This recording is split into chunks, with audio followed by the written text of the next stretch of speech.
এটা থাই বলক ছাড়া কি এটা থাকবে নাকি? অবিলম্বে স্থায়ী বলকের ব্যবস্থা করা হোক। এটাই তো চাই, সবাই তো চায় এগুলা।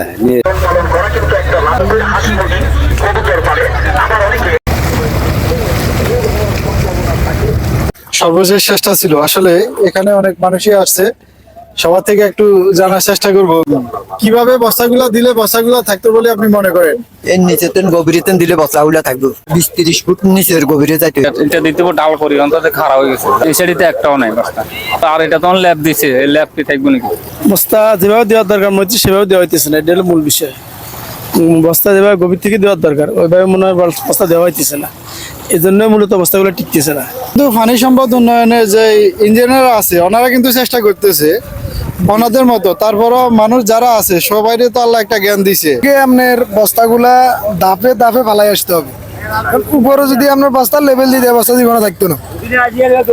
এখন এটা কন্ট্রাক্টরের সাথে যখন কথা বলছে, এরা কন্ট্রাক্টরের সাথে কথা বলছে, কন্ট্রাক্টর বলছে আমার বাজেট যেরকম আছে আমি ওরকমটা কাজ করতেছি, আপনারা অফিসের লোকের সাথে কথা বলেন, তাদের থেকে যদি আমাকে বাজেট পাস করা দিতে পারেন অবশ্যই আমি আপনাদের জন্য ওভাবে কাজ করে দিব যাতে এটা টিকে। বস্তা দিতে হইব, আরো বেশি করে ঘন করে দিতে হইব, না দিলে তো বস্তা ঠিকন জানা, বারবার দিতেছে বস্তা থাকতেছে না, নদীর স্রোত বেশি, এই কারণে বস্তা চলে যাবে। আর যে বস্তা দিছে এই বস্তাগুলো তো আপনার এক্সট্রা খালি লোদ আর বালু দিছে, এই কারণে বেশি নষ্ট হয়ে যেতেছে। তিনটা যদি রোড করে বাঁধি দিতে পারে তখন রোডের লগে বাইকাই জোয়ারটা বাড়বো দোয়া করবো, তখন সরনদী দরিয়া হয়ে যাবে, এদিকে ডেবা হইব। সামনে বস্তাগুলা নাই, এখানে আমার আপনার 2-4 দরজা আছে, যে বস্তাগুলো এখান থেকে আর ওইদিকে দেওয়ার প্রয়োজন বা হালানোর প্রয়োজন। এখন উপরে বস্তাটা যদি নিচে খালি রাখেন বা নিচে গ্যাপ রাখেন, উপরে বস্তাগুলো থাকবো। আরেকটু গভীরে যাওয়ার উচিত ছিল, অবশ্যই, হ্যাঁ, যেটা এখন পর্যন্ত আমাদের যে বস্তাগুলো ওই পর্যন্ত যায় নাই বিদায় নিচ থেকে মাটি চলে যাচ্ছে, উপর থেকে বস্তা পড়ে যাচ্ছে। বস্তা কিন্তু অনেক দূর থেকে ফেলাই আসতেছে, ওই কাঁড়াল আসলে মনে হয় এটা আস্তার নিচে নিচে তলাই যায়, ইলে তলাই যায়, ওই নিচের তো ভালো করে বস্তা ফেলাইতেছে না, ফাউন্ডেশনটা স্ট্রং না। এভাবে যদি বাঁধ দেওয়া হয়, বাঁধ দেওয়া হয় নদীর মাঝখান বরাবর বা আপনার 300 ফুট বাঁধ দিলে তখন বাঁধার লগে বাইকাই জোয়ারটা বাড়বো দোয়া করবো, দোয়া করি সেখান দিয়ে একটা দরিয়া হয়ে যাবে, এখানে একটা দেবা হয়ে যাবে। আপনার কথাটা যুক্তি, যখন এভাবে বাঁধ দিবে একদিকে যখন ভাড়া আসবে, ভাড়া পানিটাও কিন্তু এটার সাথে লাগে দৌড়েও বাড়বো, জোয়ারের স্রোতটাও কিন্তু লাগে মাঝখানে চলে যাবে, তখন সেখানে একটা দরিয়া হয়ে যাবে, এখানে একটা ডেবা হয়ে যাবে। নতুন স্বপ্ন দেখিয়ে যে এই কাজটা আবার নতুন করে শুরু হয়েছিল, সেটার বর্তমান পরিস্থিতি হচ্ছে এটা।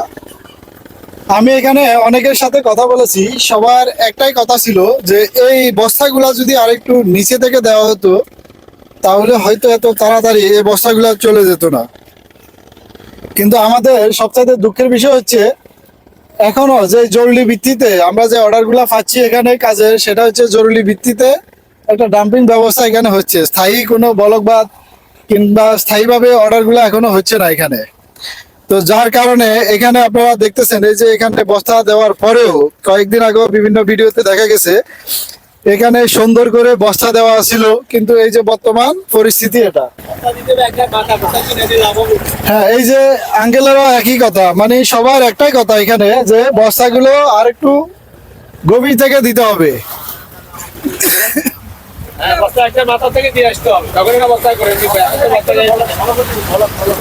তাহলে এখন নানা প্রতিশ্রুতি নানা থাকলো, যেটুকু কাজ হচ্ছে আমি মনে করি একটার পরে একটা, মানে একটা কাজ শেষ হওয়ার আগে পরে যদি আরেকটা অর্ডার শুরু হয় তাহলে হয়তো এটাকে রিপেয়ারিং করা যাবে, প্লাস নতুন করে আবার ব্লক দেওয়া যাবে।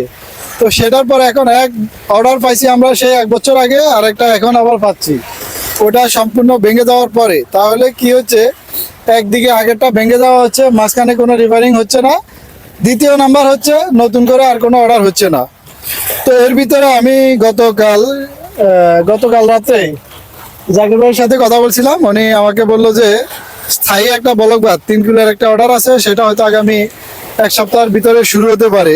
যারা এটার সাথে সংশ্লিষ্ট আছেন সবার কাছে আমি সহ এখানকার মানুষদের আকুল আবেদন, সেটা হচ্ছে এই বস্তাগুলো যদি আরো নিচে থেকে ডাম্পিং করে আসা হয় তাহলে এত তাড়াতাড়ি বস্তাগুলো এভাবে নেমে যাবে না। আর অনেকে বস্তার মান নিয়ে দেখলাম যে অনেক সন্দেহ পোষণ করছেন। আগে যে বস্তাগুলো দেওয়া হয়েছে সেটা অনেক স্ট্রং ছিল, এগুলো অনেক দ্রুত ফেটে যাচ্ছে। প্রতিনিধি যারা আছে তারা কন্ট্রাক্টরের সাথে কথা বললে এখান থেকে বস্তাগুলো উৎপাদন হয়, সেখানে বস্তার চাহিদা অনেক বেড়ে গেছে।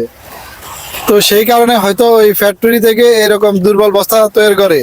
তো সেটা আসলে সরকার মহল এই বিষয়টা দেখা দরকার, যেহেতু এই বস্তাগুলো সরকারি কাজ ছাড়া পাবলিক সেকশনে খুব কমই যায়, তাহলে সরকারি এটা দেখা দরকার আসলে কি বস্তা কি নিম্নমানের নাকি যেভাবে বলা ছিল সেভাবে এরা বস্তাগুলো তৈরি করে, সেটা দেখে শুনে সেই ফ্যাক্টরিতে ব্যবস্থা নেওয়া দরকার। তবে নতুন নতুন কাজের সুযোগ করে দিয়ে যদি এই অঞ্চলগুলো রক্ষা করা যায়, কারণ এটা হচ্ছে একটা অর্থনৈতিক অঞ্চল। একদিকে কৃষি এলাকা, আরেকদিকে মৎস্য এলাকা। নদী থেকে যেমনই মৎস্য যাচ্ছে, রপ্তানি হচ্ছে, আরেকদিকে এখান থেকে টনে টনে বিভিন্ন সবজি, মৌসুমী সবজিগুলা, ধান, এগুলো আবার বাইরে রপ্তানি হচ্ছে। এখানের যে সিমের এলাকা, এটা এখান থেকে টনে টনে সিম যেত এই বাজার থেকে, যদি এই এলাকা আবার স্থায়ীভাবে বলক দেওয়া হয় তাহলে কি আবার নতুন করে উৎপাদন হবে না?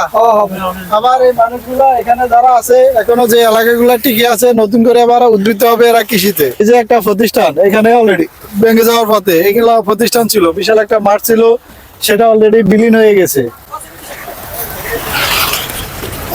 বাজার স্কুল মাঠ থেকে আজকের মতো এখানে বিদায় নিচ্ছি। সবাই ভালো থাকবেন, সুস্থ থাকবেন। আল্লাহ হাফেজ।